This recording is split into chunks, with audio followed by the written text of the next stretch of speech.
Hi class, I wanted to talk a little bit about data validation. So I talked the last time about data import, which was importing the churn data and reading it in. I want to talk about the primary data validation tools that we have and the basic ways of using those tools to understand the basic information about the data. Now, right now, this data set that we're working with here, when you look at it over here in your environment, you can see it's 3,333 observations, meaning it's 3,333 rows. I'm going to use the words rows and observations interchangeably in this course. I'm going to use columns and variables interchangeably as well. So it says here that there's 21 variables, meaning 21 columns. So this is 3,000 rows, 21 columns. It's not a big data set at all. It's a pretty small data set. So this is not a big taxing thing to put on our system. It's a very small thing. When you have a small thing like this, you can literally just click on the data over here and it will open up a picture of what that data looks like in the little window here. It'll show the churn variables in the different observations, and you can look through it that way. I'm going to pretend for a bit that we're not using that. If you have bigger data or you have a more complicated problem, you really don't want to open it up like that, because it's going to end up consuming a lot of your resources just trying to deal with the displaying of the data that way. And you don't want that to happen. You just want to be able to see the data cleanly and understand what's inside of it. So I want to talk about the primary data validation tools that we have. So the primary tools are the head that we're going to use are the head command and the summary command. So head is a function and summary is a function. They both are right here, and you can see I've put the little comments here describing what those commands are. The head just shows you the first 6 rows of the data. You can set it to show you more or less than this, but 6 is what it defaults to, and usually 6 is just fine. So you can see the 6 different rows of this data set here that we're working on. There's got states in here, some kind of length, and then there's a code, probably an area code and phone number. So we have basically the kind of US style 10-digit phone number, not including the country code, which would be out here as a 1. And then we have the international plan, voicemail plan. So international plan seems like it's no's and yeses, and voicemail plan is also no's and yeses. So like this first row here, this observation had had no international plan, but they did have a voicemail plan, and they had 25 voicemail messages. And then we have a certain number of calls: day minutes, day calls, day charges, evening minutes, calls, charges, night minutes, calls, charges. And then over here at the very end, we have the customer service calls, CS calls, and we have which is some kind of numbers, 1s, 0s, 2s, 3s, and then we have the last column, which is churn, which is true and false. And churn is usually an indicator of whether this person is still our customer. If churn is false, they're still our customer, they're still in our data. If churn is true, that means that they have left our service and they're no longer our customer anymore.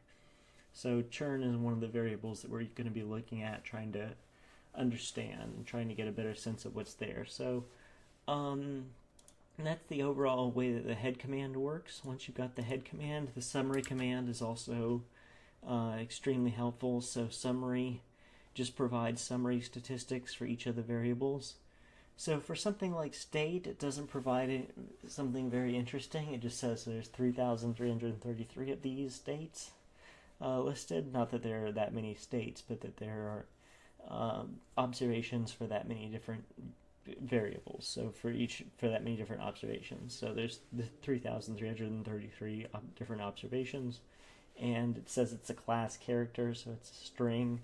The character data type in R is basically just their way of doing strings. So here it's saying this is some kind of string data that it doesn't really know how to represent easily for us in the summary command. But when you get to something like the length, which is however many periods they've had their plan for, I honestly don't know if these are weeks, or if they are months, or I mean, it seems like the numbers are too big for months, so it's got to be some kind of billing periods or something like that, or maybe even days.